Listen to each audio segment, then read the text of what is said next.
The Last Hope. The final book in Omen of the Stars, and for many, many fans, their last book in the series. This book has a great deal of finality for many meta and in-story reasons, and I am both very excited and very nervous to confront it again. I am extremely nostalgic for this book. When it finally came out, I brought it along as reading material for just about every trip I went on for a year straight, just to take in every detail and relive the emotions again. Not to mention, to read the final adventure game story at the back that I genuinely do love. It is an incredibly engrossing book, but now that I'm approaching it from a critical lens, I have no choice but to look at the many cracks this book has, thanks to the shaky foundation it is built on. And I don't know what I'll think of this book when I come out the other side. Well, we'll just have to see.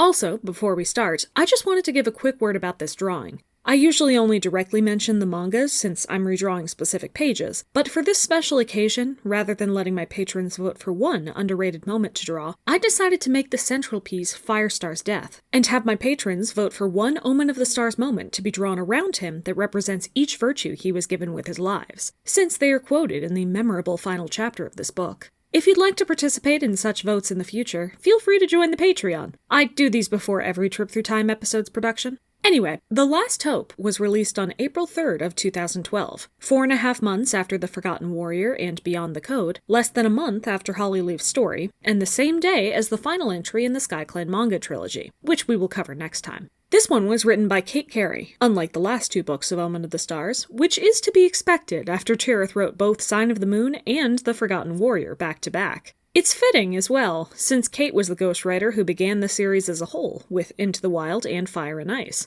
This book marked the end of an era, of the first arc's main character, of the Dark Forest and Power of Three story that has been set up since the second arc, and of Victoria Holmes's time as the lead story creator and editor of the series. She remained as a writer and editor for a period after this, but this was the final book before the new editing team took over the main story writing of the series. For Kate to be the ghostwriter to both begin and end that journey with Vicky is definitely sweet. The original ebook release of The Last Hope also came with some bonus features, pushing the ebook marketing angle in a similar way to Hollyleaf Stories' ebook exclusive release. But this time, the exclusives were some interviews with Vicky regarding her time on the series, and specific decisions she made while writing The Last Hope in both video and text form. I'll be bringing up some of her points specific to this book later. First, though, let's quickly go over the allegiances. ThunderClan hasn't changed much since the last book, but Hollyleaf did return, so they went from 28 to 29 warriors. A massive number, without even taking into account the leader, deputy, medicine cat, 3 queens, 2 kits, and 2 elders. Otherwise, though, there are no changes to the allegiances across and even outside of the clans. One big change, however, is that this book has what is far and away the largest speaking cast of any book so far, main series, super edition, or otherwise. A whopping 114 cats speak across this book, and the top 10 cats in that cast have only 57% of the lines as a result. This is also one of our first books where all of the top 10 cats have at least 50 lines, with 5 of them, all of our point of view characters plus Firestar, having over 100. This on its own is really encouraging to me, as these books tend to be the most engrossing, for me specifically, when they include and develop more of their cast and culture. However, we know that the wider clans tend to skew towards male characters, so it isn't a surprise that only 48% of the cast is she-cats and that they receive 40% of the lines, despite half of the cats in the top 10, nearly every other cat, being she-cats. That being said, it's not a deal-breaker, especially for this book. Let's get into what this is really about. A bunch of StarClan cats and ancients meet to prepare for the end, saying that there's simply nothing else that can be done to help. But at least they can pat themselves on the back for the very helpful prophecies they've sent over the years. Midnight and Rock, who are apparently friends, join them, and mention that the two of them effectively saw the creation of cats together. However, all of the cats there say that they would be happy to die beside their friends, so they don't have to stand alone. Ivypool is training Birchfall and Red Willow in the Dark Forest, forcing them to stop when she smells blood, which doesn't sit well with the kill them all mercilessly motto of the Dark Forest. Not only do her own trainees call her out for this, but Hawkfrost berates her as well. Remember that they are still also saying they are doing this to be better warriors and unite the clans, while in the same sentence saying that clan cats are weak and soft. Ivypool course corrects by viciously attacking Red Willow in a demonstration, choosing an attack that looks more painful than it is. Also, Applefur of ShadowClan is apparently also a mentor like Ivypool. However, that status doesn't allow either of them entrance to the Senior Warriors meeting, aka the meeting for dead Dark Forest members. Ivypool sneaks off to watch them anyway and sees them planning out their attack, but Dovewing ends up waking her up before she can catch all of the details. Meanwhile, Jayfeather is wallowing in his inability to attend the Medicine Cat gathering after Dawnpelt's accusation and his partial demotion. But Briarlight asks when he has ever let someone stop him from doing that. Brightheart says he could share with StarClan here, too, and Jayfeather snaps at her that there's more to Moonpool gatherings than that. But, is there? Really? Especially since StarClan ordered the Medicine Cats to stop talking to or trusting each other. Jayfeather is still snappy about the whole situation and his half-clan Medicine Cat parentage, but Firestar tells him that most cats don't care about that and he should think about how much Squirrelflight and Leafpool went through, too. Yellowfang makes Jayfeather's attitude worse by telling him to get over it because he doesn't matter. Only the clans do, and he needs to find the fourth warrior now. Jayfeather has not even told Dovewing or Lionblaze about the extra prophecy yet, apparently because he doesn't want there to be a fourth cat because he doesn't want to need help. When Jayfeather finally asks Yellowfang for guidance, Yellowfang says, and I quote, "If I knew, I'd tell you." Definitively, she does not know who the fourth cat is. Cool, let's keep that in mind. Jayfeather also asks Yellowfang to ask Flametail to tell Littleclad about his death to clear Jayfeather's name. But StarClan is currently divided along clan lines, and Yellowfang can't cross borders. When he wakes up, Leafpool tells him to go to the Moonpool, regardless of what anyone thinks, and to make StarClan tell the truth about Flametail's death. He does that. The first part, at least. He ends up finding Brambleberry, presumably because the most recent Super Edition was Brokenstar's Promise, who tells him that boundaries between clans don't matter in times of trouble, and Jayfeather must unite them, which he apparently can't do without the fourth cat. Then Jayfeather is confronted by Brokenstar in the Dark Forest, who says he's ready to take down the clans. And he also sees several of the trainees there. When he wakes up, he sees Mothwing, who also came to the Moonpool and agrees to help in whatever plans Jayfeather has. Lionblaze is still crying, "Woe is him," over his relationship with Cinderheart, now Cinderpelt in some sense, who is in turn crying, "Woe is her," over him. Both of them are manifesting this sorrow in being either avoidant of or snappy towards each other, particularly whenever Cinderheart is able to utilize her Medicine Cat skills to help someone. Hollyleaf tells Lionblaze she's still their friend regardless, and then is shooed away by Jayfeather so he can tell Lionblaze and Dovewing about the fourth cat prophecy. Jayfeather immediately assumes the cat to be Mothwing, Dovewing assumes it to be Ivypool, and Lionblaze assumes it to be Hollyleaf. Dovewing, distracted, wanders over the ShadowClan border and would have been caught if Tigerheart didn't decide to cover for her, assuming she wanted to see him. They're still in conflict thanks to Tigerheart standing up for Dawnpelt at the gathering, and Tigerheart secretly knowing that Ivypool tried to kill Flametail's spirit, but Tigerheart really wants them to be together again, and Dovewing really wants an apology that he isn't giving. Tigerheart tells her to meet him that night, and Dovewing supposes that one night couldn't hurt. In the next chapter, Dovewing talks to Ivypool about her being the fourth cat, but she is sure she isn't, considering she has no magic power and literally has no room for StarClan dreams, being in the Dark Forest every night. Ivypool instead assumes it to be Hollyleaf. Later, in the Dark Forest, the ThunderClan trainees discuss meeting other clans' trainees in the Waking World to practice together, and to find ways for Dark Forest warriors to get to their territories if the clans ever need help.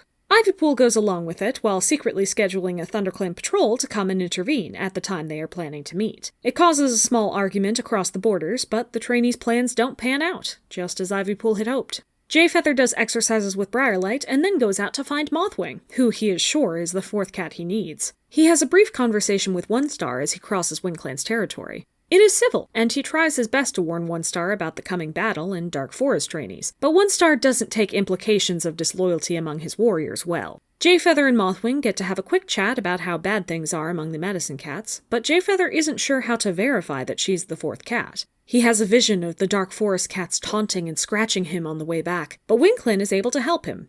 Well, at least get him to his own border. They see he's in pain, but also think he's murderer. Firestar reprimands Jayfeather for leaving the territory, and as he's going to bed, Brightheart tells him she's going to have kits. He blows up at her for having them at a time like this, without specifying what this time is, and plops grumpily into his nest. Lionblaze is restless, so Cinderheart invites him out for a walk, where she immediately bemoans how neither of them can or should fight their destinies, even making a jab that she can't take a mate if she doesn't know what path she should choose yet, lest she make the same mistake as Leafpool. Wow, that is an awful thing to say to Lionblaze. He was already having a crisis about not fitting into his prophecy destiny, so he says he can't do this anymore and stumbles off, taking the next day to go and intentionally antagonize a ShadowClan patrol so he can get beaten up and hurt despite his power. This makes him happy, because it proves he can control his destiny, and makes Cinderheart upset because she wanted them to make the right choices about their destinies. Firestar also berates Lionblaze for not following his destiny as a perfectly powered cat.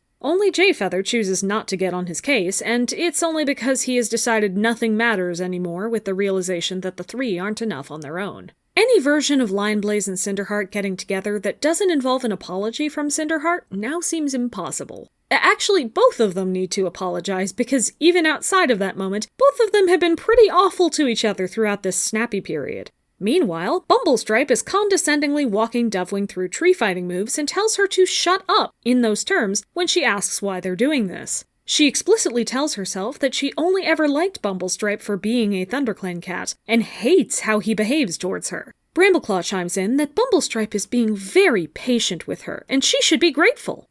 I hate everyone. They are cut off as Dewkit hears Blackstar leading a patrol to ThunderClan's camp, where he tells them to stay off ShadowClan territory. Bumblestripe asks to go out with Dewkit again when they leave, so she forcibly invites other cats along to avoid being alone with him, and then sneaks off when Tigerheart happens by. They agree to meet that night, and do. Dewkit casually brings up Tigerheart moving to ThunderClan and them having kits. Tigerheart backs off, and Dewkit lets the idea go. They spend time together as friends. The Dark Forest is now having cats practice going down into the clan territories to teach each other where best to fight and how to navigate them, along with special clan fighting moves to watch out for. The trainees all think this is very cool and normal training, and since they're going down in person, their scents are left behind, so the clans all start getting suspicious about scents from every other clan being in the middles of their territories. Jayfeather, Lionblaze, and Dewkit have a joint dream where they meet Rock in the tunnels. Jayfeather is still, reasonably, angry at him for stopping him from saving Flametail, but Rock has no interest in apologizing and instead gets angry at Jayfeather for trying to avoid his destiny. He calls all three of them idiots and says it's their fault that the Dark Forest is rising because if they hadn't been born, the prophecy of the three would not have been fulfilled and they wouldn't have given power to cats long dead. He also says the clans themselves have brought this upon themselves by remembering their dead enemies and thus letting them fester rather than fade. However, Rock also says that the fact that the clans would do this and the battle would happen is destiny. He berates the three for giving up before the battle begins, since all of them have been demoralized, knowing that the prophecy thought they weren't enough on their own, and demands that they find the fourth cat now. Midnight and the Ancients appear as well to aid him with some guilt-tripping and condescending instructions, including Halfmoon asking her poor love Jayfeather, why would he ever abandon her? The three wake up and discuss their options. The fourth cat isn't Ivypool and doesn't seem to be Mothwing. Dewkit suggests Breezepelt, but as he isn't kin of Firestar's kin, they drop that. Lionblaze is still convinced it's Hollyleaf, so he storms off, has a brief curt meeting with Cinderheart where they decide not to talk anymore, and then goes out with Hollyleaf where he tests her in various athletic abilities under the guise of having fun. When she questions this, he finally tells her about the fourth cat, but she's insistent that she's barely at the minimum a warrior should be, and is doing what she can to make up for her mistakes. But she isn't special like he or Jayfeather or Dewkit are. She is not the fourth cat. While prepping for the gathering, Bumblestripe uses every opportunity to spend time with Dewkit, and Dewkit herself is getting increasingly irritated with him. Rosepetal cuts in to snap at her for treating Bumblestripe badly, saying that it isn't a crime to love her, and when Dewkit points out that it shouldn't be her job to tiptoe around his feelings, Rosepetal asks if she enjoys hurting him, which she obviously doesn't. Dewkit goes to Bumblestripe to apologize for being irritable, and he says it's okay. He knows she doesn't like him the way he likes her. He's just disappointed that she's not the cat he thought she was. Oh, my goodness, please someone tell this man the definition of passive aggression.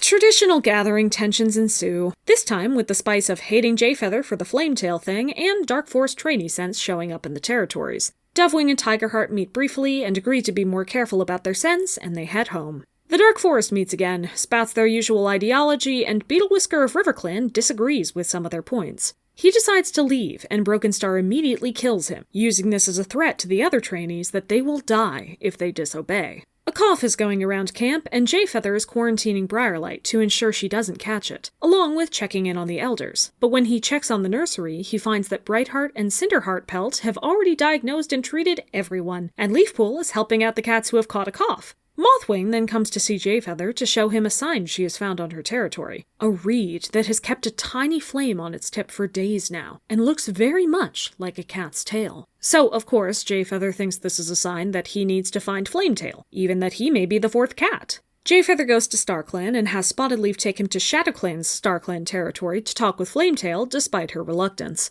On his way, they see that StarClan is actually deteriorating, with scarce prey, brown and bloody rivers, and rotting flowers, along with leaf-fall trees and weather. StarClan also cannot see the clans anymore, and to their knowledge, did not send the reed sign. They get stopped by a StarClan ShadowClan patrol, but are allowed to pass because, I kid you not, Jayfeather is special. When they find Flametail, Jayfeather almost drowns in a mud pit and asks Flametail to help him. But he asks why he should, considering Jayfeather abandoned him. Jayfeather says it wasn't his fault because he tried to save Flametail, but it wasn't his destiny to die then. And Flametail is angry that it apparently was his destiny to die. Jayfeather asks that he at least tell Littlecloud the truth about his death, and Flametail says he won't, because Jayfeather's whole clan are murderers, a perspective he has thanks to Ivypool almost killing him on Brokenstar's orders, so he would prefer that Jayfeather die too. We'll come back to this. Spottedleaf stops Flametail and demands that he work with them because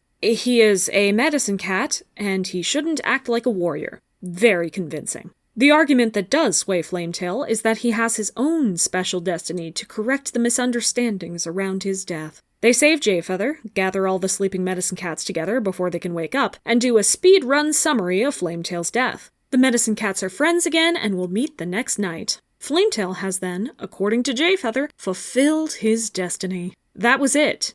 But Spottedleaf helpfully cuts in to say, nope, that wasn't the fourth cat, as the chapter ends. Ivypool and Jayfeather catch each other and the other main characters up on the last few chapters, and then they tell Brambleclaw, Squirrelflight, and Leafpool about everything regarding the prophecy, on Firestar's orders. Squirrelflight also apologizes to Brambleclaw for lying, but says that the three were always his kits, and Brambleclaw says he loves them. It wasn't their fault that they were used in a sinister lie. Leafpool cuts in to say that he shouldn't blame Squirrelflight, as it was all her fault. And Brambleclaw does not respond before the chapter ends, so his last words on the matter are that he really loves his kits, and boy does he hate those two sisters for lying. Somehow this all causes Lionblaze to accept his destiny as one of the 4 rather than 3 cats? I don't know. Jayfeather meets the medicine cats, tells them about the incoming Dark Forest attack, and has all of them bring their ancestors to him in their dreams so he can address all of StarClan. Oh, and while he's working on that, Bluestar just blatantly tells him, oh yeah, so the fourth cat is Firestar. So they bring him in too, and he accepts this immediately. Jayfeather then shows StarClan a scene of the Dark Forest. Firestar asks them if they'll fight to stop this, and they say they will, which means they'll have to unite again, I guess. They agree to meet the living leaders the next day at Sunhigh. Brightheart had her kits, meaning 2 moons have passed since the beginning of this book, and Firestar, Greystripe, and Sandstorm spend some time reminiscing nostalgically about their younger years. Firestar, as the fourth cat, is going to be uniting the clans after Jayfeather united StarClan. He fills the other leaders in on everything. Dovewing, sees into the Dark Forest? And does not reveal who is training there since they haven't betrayed anyone just yet. This is a horrible strategic decision, and it would be much better to go to them ahead of time and talk things through rather than just hoping they don't attack you and planning a battle without knowing who will be with you, but okay. The leaders decide to send a few warriors from each clan to every other clan and send 2 messengers from each clan to gather news or request reinforcements. Choosing who these cats will be would be much easier if they knew ahead of time who would be aligned with the Dark Forest. But sure. Before they leave, Tigerheart goes to talk to Dovewing and fawn over her power before saying he loves her, and nothing between them has to change. Dovewing says she has to focus on the battle and her destiny in it, and that afterwards they'll go back to being 4 clans, the way it should be. She says it's like she's looking at him for the first time, as a ShadowClan warrior and Dark Forest warrior. He had no idea how important her prophecy or this battle was, so she runs away. In ThunderClan, Firestar tells everyone everything again and readies them for battle, having them train under Ivypool in how Dark Forest warriors fight. Lionblaze takes a break to suddenly remember Midnight's line from 9 chapters back that the journey he makes is his choice. So he finds Cinderheart and says that they can totally be together if they choose to be. Cinderheart chooses Lionblaze, and Cinderpelt's spirit whispers, "Thank you," as she is apparently set free. The next chapter is also about training and preparations, including Leafpool finally being forgiven by Jayfeather for the sake of getting her back as a medicine cat, and Ivypool finally revealing who ThunderClan's trainees are,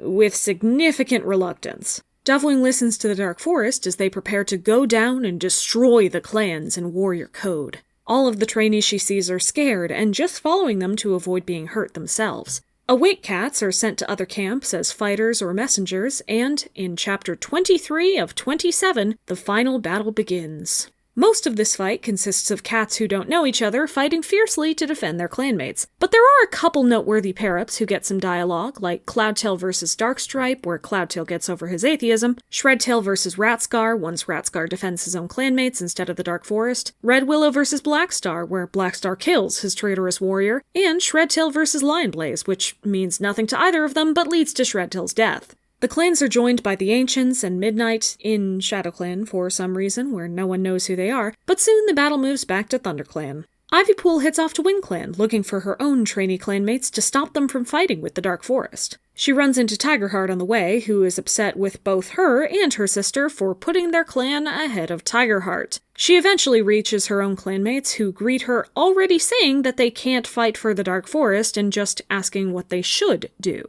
Ivypool says they'll fight for the clans, and they say, "Yeah! Cool! We were idiots for believing in the Dark Forest anyway." She does this for Applefur too, but fails to do so for Breezepelt, since he actually wants to fight with the Dark Forest. Tigerheart, though, is already fighting for the clans. He may be a jerk, but you don't have to worry about him because he was always a spy, just like Ivypool was. Ivypool soon takes on Hawkfrost, who is joined by Thistleclaw and Snowtuft to overpower her. Suddenly, Hollyleaf appears and throws them off.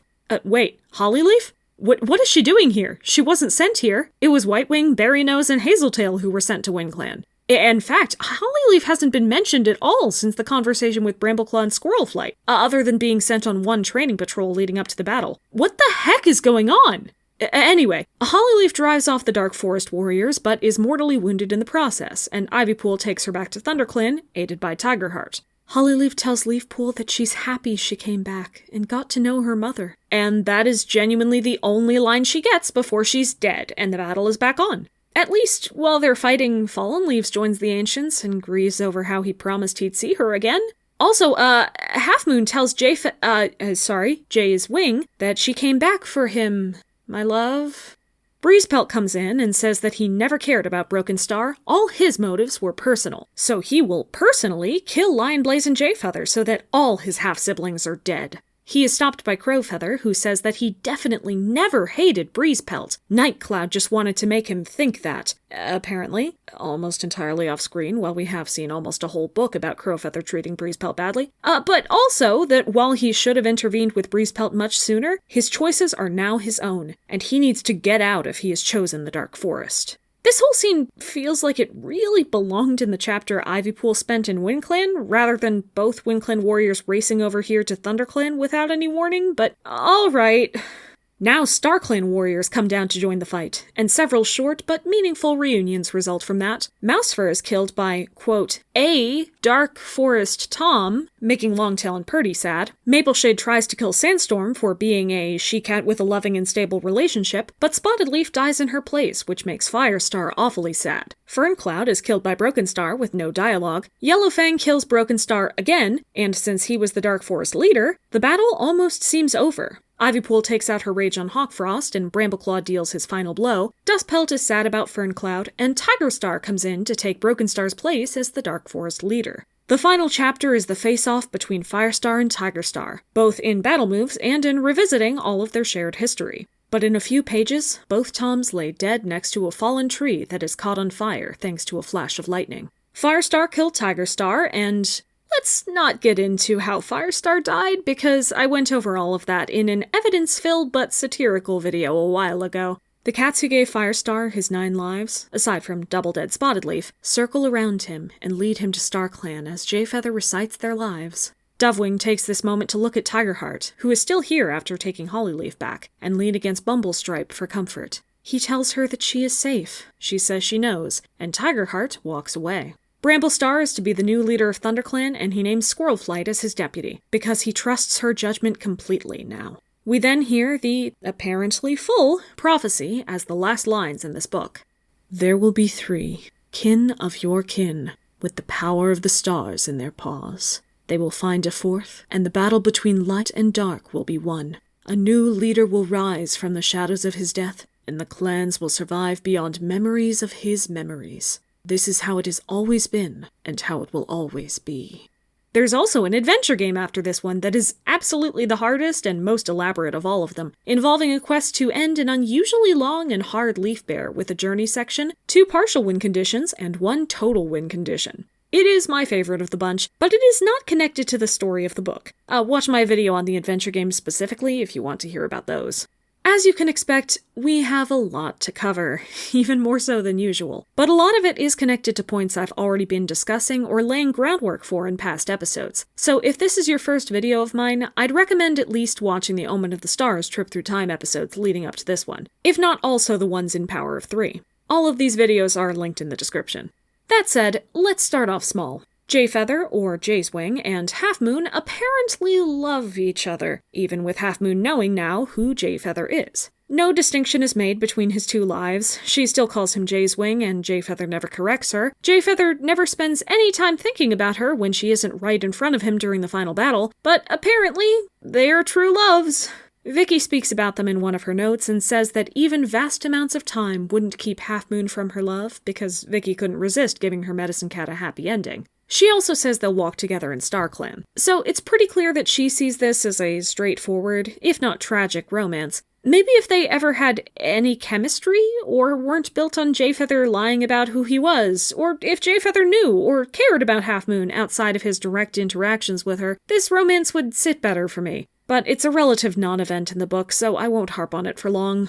For a worse romance plot, let's turn to Dovewing and her love interests. Early in this book, Dovewing decides that she wants to give Tigerheart a second chance because, while he did bad things like kidnapping Ivypaw and supporting Dawnpelt's accusation of Jayfeather and also never apologizes, she actually likes him and likes spending time with him, unlike Bumblestripe. Personally, I don't think having a worse option is a good enough reason to choose a mate, but let's at least say that throughout the midsection of this book, Dovewing likes and wants to be with Tigerheart. Bumblestripe has escalated from just being pushy and ignorant to Dovewing's feelings, as in the last book, to being an irritable, condescending jerk who Dovewing can barely stand to be in the same room with. However, despite this escalation in behavior, the cats around Dovewing are only taking Bumblestripe's side even more. Brambleclaw witnesses this behavior firsthand and tells Dovewing to stop criticizing him for being so patient with her, and Rosepetal gets angry at Dovewing for finally telling him off after spending multiple months dealing with his advances.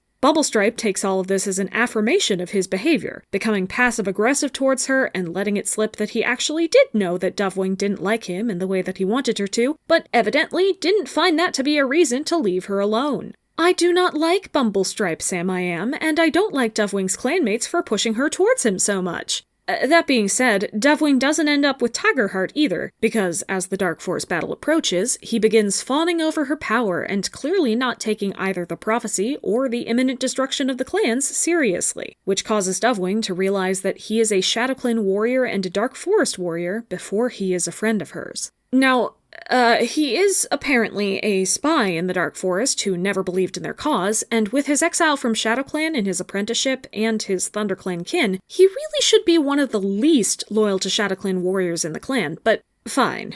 Then, Dovewing suddenly becomes mates with Bumblestripe after Firestar's death, with no explanation other than her seeming to think there is no option besides choosing one of these men. I would personally prefer an ending to this story where Dovewing ends up with neither of these Toms, or where Tigerheart's character is significantly altered to include more sympathetic motives and an apology in order to make an ending with them seem more plausible. There is another reason I'd prefer that particular ending, but I'll get to that later. Because we have one more frustrating romance plot to go over, this time with Lionblaze and Cinderheart. Or Cinderpelt, who knows. Vicky spoke briefly about this one too, about how they were always going to be together and how StarClan always wanted Cinderpelt to get a new chance at a warrior life with a loving mate, not to go back to being a medicine cat. Which, yeah, even if Cinderpelt's spirit weren't breaking away, Jayfeather always knew and told her that she wasn't sent back to be a medicine cat again. The clan is overrun with cats with medicine cat training, so they don't need her in that regard. And Cinderpelt's spirit was sent back specifically to not be a medicine cat, so there should be no conflict here.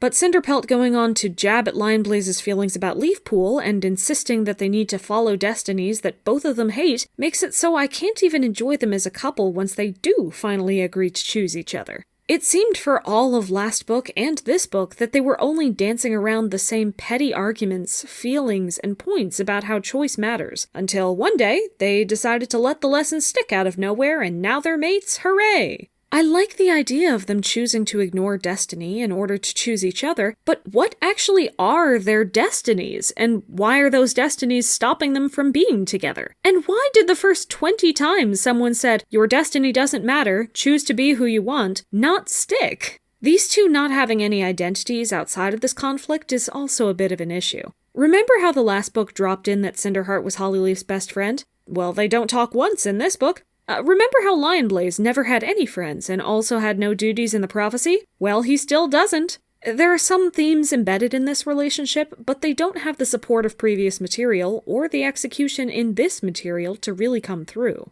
Speaking of lacking support, let's talk about the Dark Forest. I've been harping on their marketing techniques all along, but it makes another radical shift in the middle of this book. Prior to Beetlewhisker's death, it was somehow understood among all trainees that the Dark Forest is helping them become stronger for the sake of their clans, despite the fact that they get mad at you if you train with sheathed claws, don't want to kill cats, attend gatherings, agree with anything your clanmates say or do, or question their orders. The fact that they ask you to give up all of your clan secrets, and the fact that they have been blatantly saying for multiple moons that they plan to invade and destroy the clans and warrior code. Prior to Beetlewhisker's death, everyone was totally fine with that, and or somehow didn't notice all of that so they could keep imagining a noble cause. I imagine this was aided by the fact that every trainee not named Ivypool, Breezepelt, Blossomfall Sometimes, or Tigerheart has no personality, connections, or motives inherent to their characters. They are easily molded into whatever victims or evil guys the plot needs them to be. Red Willow and Birchfall, despite being Ivypool's Dark Forest apprentices, with one being her father and the other one being one of the only two trainees actually on the Dark Forest side, have precisely no reasons for being in, aligning with, or turning on the Dark Forest stated in the text. And cats like Applefur or Mousewhisker, who only start being seen here, or in Applefur's case, regularly seen here, in this book, have even less time for readers to consider why they are here. If the readers don't have ways to think of the trainees as real characters, they're less likely to consider how unlikely it is for any of them to believe what the Dark Forest says. However, part of this changes after Beetlewhisker's death. At that point, it is instead implied that everyone except Breezepelt and Red Willow are here out of fear, because they could be killed too. This works as a much better motive for them to stay, but it is definitely not a great plan for getting them to help in the actual attack. The Dark Forest has an extremely small number of residents, and even fewer with any semblance of personality or connection to other cats. Even their basic training protocols have shifted towards big group trainings under a single Dark Forest cat, or even a promoted clan cat, rather than having any personal, meaningful relationships that trainees can get attached to. Hawkfrost and Ivypool now seem like a very rare case in the grand scheme of the Dark Forest, rather than the standard recruitment protocol. This is also why the number of meaningful matchups in the final battle is so small, and so many of the early battles, and even deaths, have to be to a Dark Forest warrior with no further identification. There being so few residents means that the Dark Forest really needs the small number of trainees they have to be loyal enough to them to fight, because they don't have enough cats to work as enforcers at every moment. And this proves to be a bad plan, because before Ivypool ever intervenes, every cat who wasn't fully on board with the Dark Forest's plan was already not fighting and turning on the Dark Forest. This also renders Ivypool as a character useless, since the battle would have gone the same way with or without her intervention. No one was convinced to fight with the Dark Forest, save for 2 cats, and Ivypool didn't convince, and barely tries to convince, either of those cats to change their minds. She didn't even kill anyone, with her only notable attack, on Hawkfrost, first being taken over by Hollyleaf and WindClan, and then being finished by Brambleclaw and ThunderClan. Oh, yeah, and Ivypool also continued to share no information until it was forced out of her at the last possible second, because she feels bad for the other trainees, even though sharing that information with cats she trusts would be the best tactical move they'd have. Then, of course, with StarClan, the Ancients, and Midnight joining in for emotional and nostalgic reasons, any practical chance of the Dark Forest winning this fight is lost, and the Dark Forest leaders look stupid for attempting this plan at all, let alone with the complete lack of tact they had.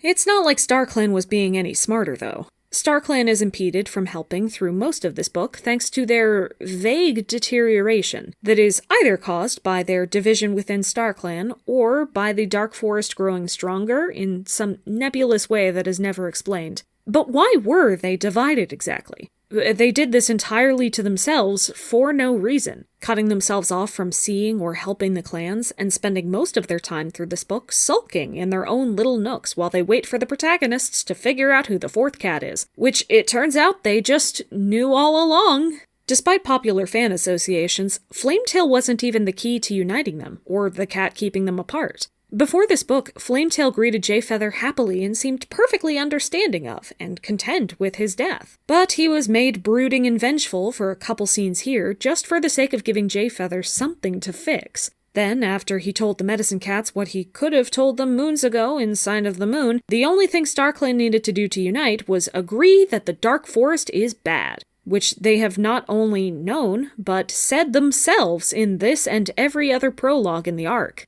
Other than the power of protagonist presence, it's really unclear what Jayfeather did to help this along, and he also comes off as an overall useless protagonist as a result. Oh, and for the record, Dawnpelt has exactly 3 lines in this book, none of which are to Jayfeather, and there is never a confrontation or conclusion between the 2 of them in this book. Apparently, Flametail telling the Medicine Cats he wasn't murdered instantly solves the conflict with no further discussion, possibly because they were running out of book space. But for as much as a lot of this book, particularly the battle and complete lack of any epilogue or follow-through, feel rushed, this book still manages to have several plots that feel like padding. I would argue that the entire plotline with Flametail and the division of StarClan has no ultimate point, along with the Cinderheart and Lionblaze drama, but we also have a brand new one here, Rock. Vicky ends up talking about him and Midnight in their own dedicated note, where she mentions trying to figure out, over the years, the answers to the mysteries of who Midnight was and what place she had in the world. But by the end of Omen of the Stars, it seemed clear that they were friends, the oldest and most powerful forces in the world, ancient ghosts who saw the first sunrise and the origins of all the prophecies together.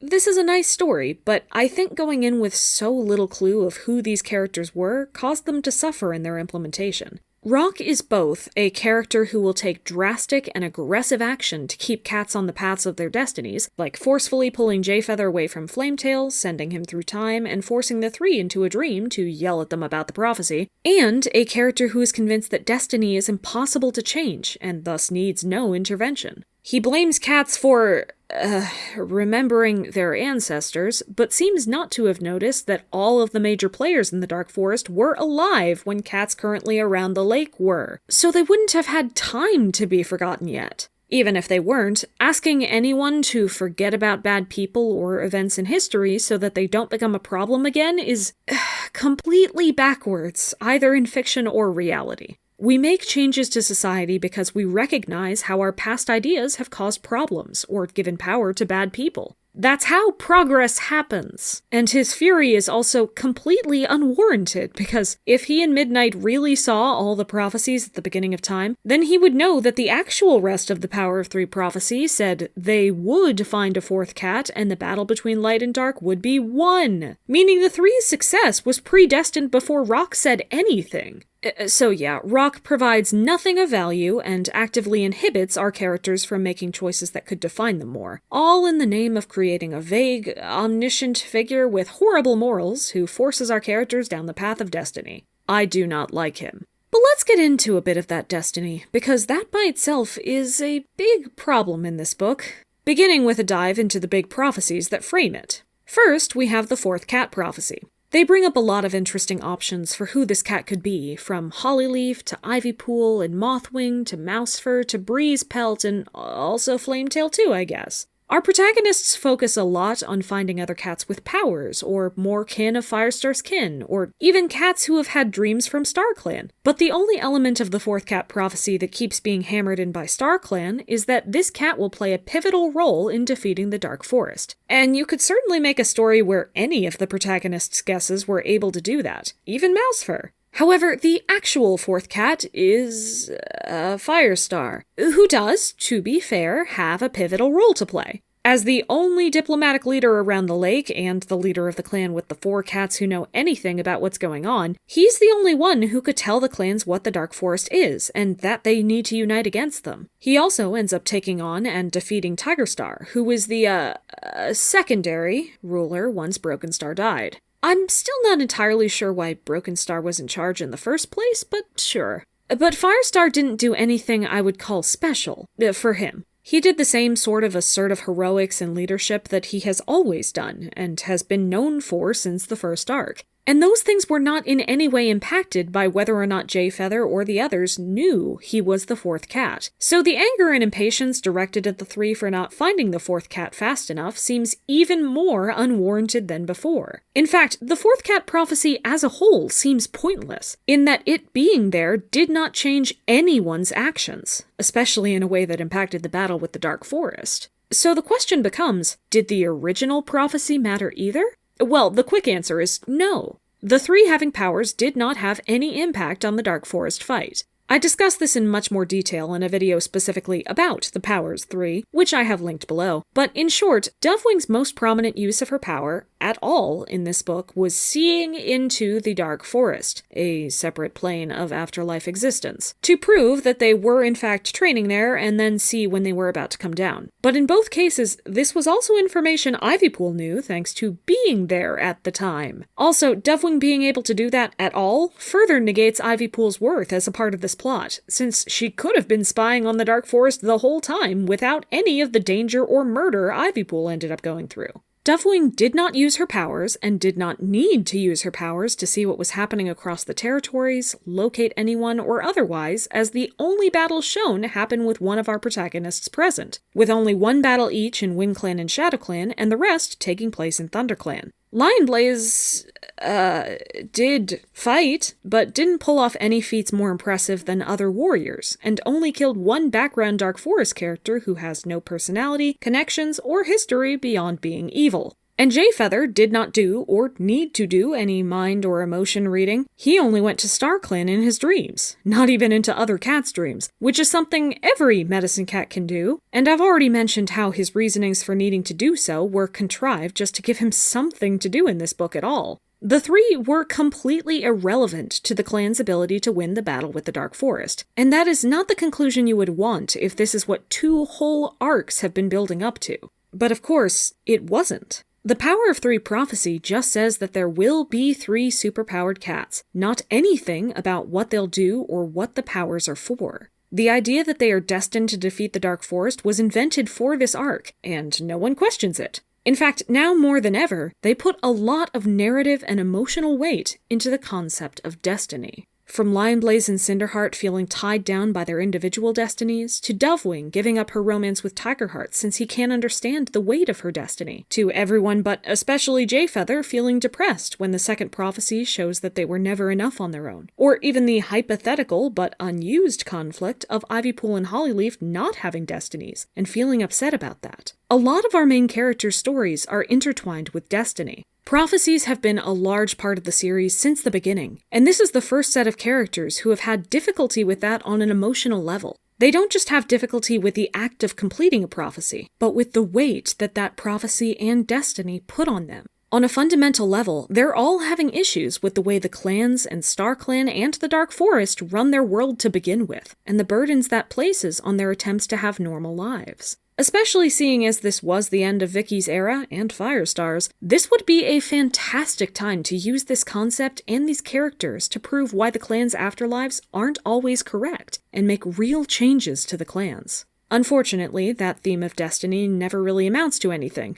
All of the characters just continue saying that while they don't like it, destiny can't be stopped, and they need to give in to it. And since their effect on the big destined Dark Forest battle is actually really inconsequential, it's hard to say from a reader's perspective that it was even worth it for them to obey their destinies. At least Lionblaze and Cinderheart choose to make their own path by choosing each other, which I'm sure would be really compelling if the theme coalesced into anything interesting by the end. Hollyleaf as a character is what I am most drawn to in Omen of the Stars, but it is this theme of destiny, and thinking about how it could apply to the books over the last 2 arcs, as well as paving a new future for the series that made me want to dive into it, enough to rewrite it for Paws of Stars. Since I mentioned Hollyleaf, though, I'd like to go over her involvement in this story, which is not very much. The Errands seem to have decided that Hollyleaf's story did end in the last book, as she barely has anything to do here. She bounces off characters like Lionblaze or the Bramble Squirrel Leaf trio while they're having their personal conversations, but doesn't have much of her own to do and barely even gets mentioned most of the time. As I said, her death genuinely comes out of nowhere. She's not said to be, meant to be, or has a reason to be in WindClan, and she is sent back to ThunderClan immediately afterwards for one single death line. Vicky spoke about her death in one of the notes as well, and said that it seemed right for her to be able to have one last act to prove her loyalty to her clan, and apologize to her mother, because Vicky thought that she, both, couldn't be redeemed for the things she had done, and shouldn't have to go through the process of being hated by her clanmates for a confession to the actual murder. Allowing Brambleclaw's lie to hold as the truth for the clan was an intentional choice on her part.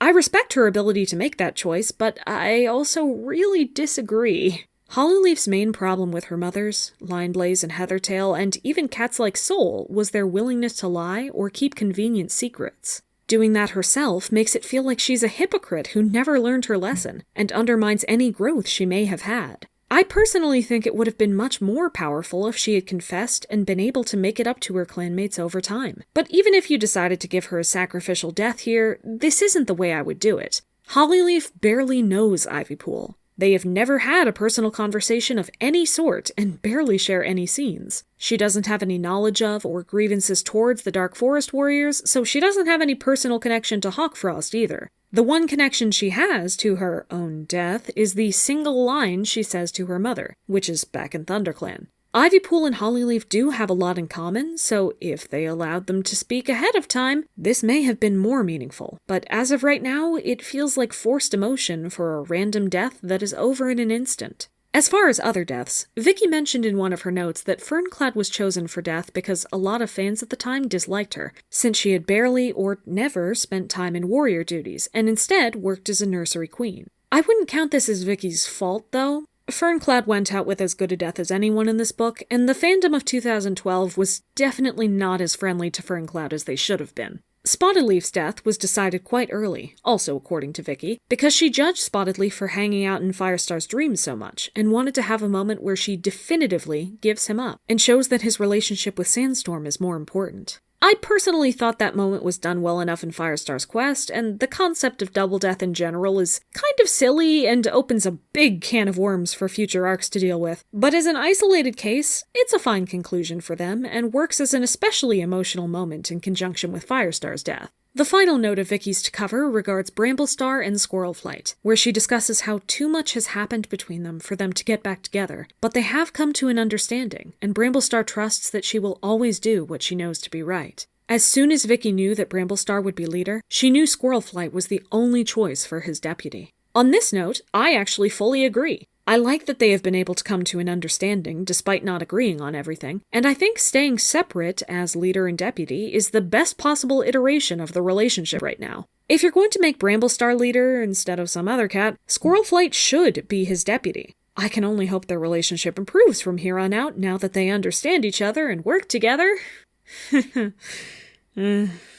That is the end, not just of Vicky's notes, but of her era as the head of warriors, and Firestar's era as the main hero. This is a momentous book that marked the end of a lot of fans' time reading warriors at all. But Firestar aside, how much has changed? Vicky admitted herself that there were very few deaths, 4 in all across all of ThunderClan's massive cast, but there were also very few status quo changes. When everything settles, the code is all the same, the ancestors are the same, the Dark Forest is still considered evil, StarClan is still considered good, all of the trainees are good if they were always good, and bad if they were always bad, and even our main characters still have the same roles and powers, as far as we know. Dewkit mentions when leaving Tigerheart that, after the battle, they'd be 4 distinct clans again, like it should be. Which is actually regressive from her mindset in the first book of this arc, but matches well with the mindset of the entire series. Xenophobia and status quo being inherent to the world and not worth challenging. Rock's insistence on destiny, and even the final iteration of the prophecy that this is how it has always been, and how it will always be. Hammer in that nothing has changed, and that this is a good thing. But as this is the end of an era, the Errands had a real and unique chance to change things significantly, and they didn't.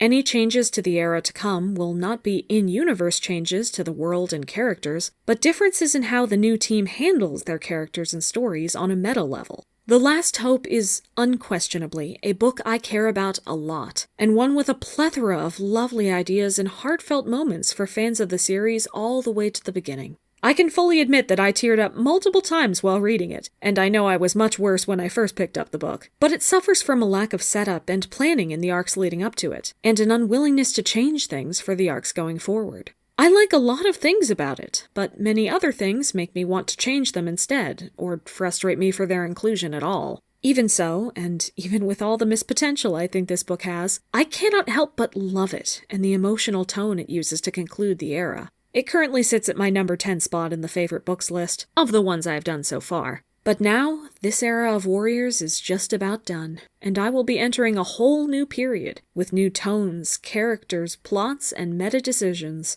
We'll get to those very soon, but first, we do have to finish off the book that came out the same day as this one, the final entry in the SkyClan manga trilogy, when we return for the next episode of our trip through time.